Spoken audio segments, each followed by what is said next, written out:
So how do you create a killer ending that will leave the reader feeling it and will want them to read the next book, and also so that the ending is the most memorable part of your book, because the ending should be the most memorable part of the book.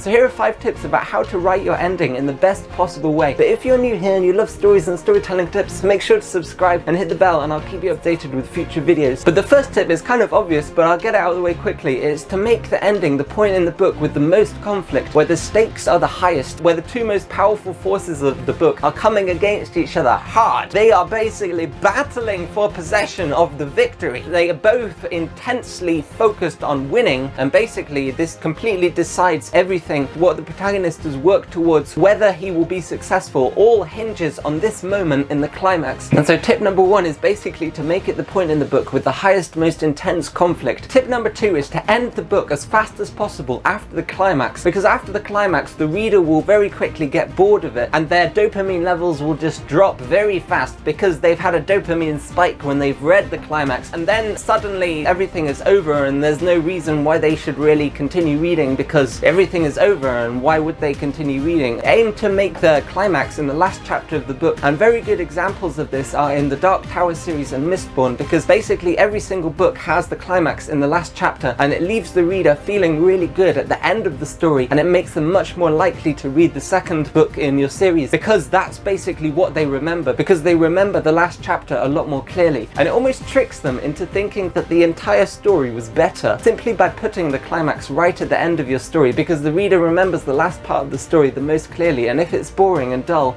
then yeah, it's not good. Tip number 3 is to make the characters undergo some kind of huge positive supernatural change towards the end of the book that is brought on by the situation that is created by the climax. Examples of this include Darth Vader at the end of episode 6, when he realizes that he has good in him, but he only realizes that because of the situation that is set up because of the climax. In this case, his son Luke has been trying to persuade him to turn away from evil, and also it's brought upon by the fact that Luke is his son and Emperor Palpatine is basically torturing and killing Luke, and through that situation Darth Vader realizes, has a revelation that he has good in him. Or for example at the end of Lord of the Rings, the Fellowship of the Ring, when Boromir is fighting the orcs, and just before that he's been trying to take the ring off Frodo because he had been blinded by greed and lust for the ring, and he realizes what he's done wrong and he asks for forgiveness. The last words that he says to Aragorn are, "I tried to take the ring from him, forgive me, I did not see, I would have followed you, my brother, my captain, my king." Tip number 4 is to make the ending unexpected. It's no secret that the Harry Potter books have been the most successful fantasy series of all time, but why? I believe that one of the most important reasons is because of the endings of the books, because they are extremely unexpected. I'll take a random book as an example, Harry Potter and the Prisoner of Azkaban. The ending is very surprising because throughout the story we're set up to believe that Sirius Black is a murderous, psychopathic, evil villain, but actually he's a very good, even-tempered guy and he's Harry's godfather, and we don't know that through the story. We have a very clear but false image of what Sirius Black is actually like, but then towards the end of the story we realize what he really is. I believe that it's these plot twists that make the stories so good and rereadable. I believe that a good indication of a good plot twist is if the story is rereadable, so you can reread it and have even more fun trying to find the clues that you didn't spot the first time but that you can spot now. And there are people who've read the Harry Potter books over 40 times. That is because every time they reread them it is more enjoyable for them, because they can spot all of these little clues that they didn't see the first time, and it makes it more satisfying when you can spot clues that you haven't seen and that most people when they read it for the first time just completely skim over and they don't realize that that is an important clue. And J.K. Rowling has even put clues right in the first few books that indicate things that happen in the end and the last few books, and because she's the kind of writer that plans out almost everything before she writes, that is a totally fine way of writing it. It's not wrong, but it's just different. And writers like Stephen King basically don't plan anything and they just write what they're feeling in that day, and they just write and they see what happens in the story and they don't really know the ending when they start writing. Tip number 5 is to end the book with a question unanswered, where it draws the reader into wanting to read the next book or the next installment. And this is a very good way to end a chapter because it increases the likelihood that they'll read the next chapter instead of putting the book down. And in most famous series, every book leaves a lot of questions unanswered, and things that happen right at the end that remind the reader that there is still a lot that needs to happen and still a lot that is left unanswered. For example, Voldemort escaping at the end of basically every single book makes you wonder what is going to happen in the next book, and is he going to come back stronger, and is he going to come back more dangerous? Or at the end of Star Wars Episode 4 when Darth Vader escapes, it's the same thing. And so this poses the question, will they come back and pose more of a threat? And of course the answer is yes, but I guess the question is what will happen next and how will they do that exactly? So you could leave the reader guessing by either letting the villain escape or by introducing a new villain. For example, at the end of the film The Incredibles, even though Incredibles 1 and Incredibles 2 were basically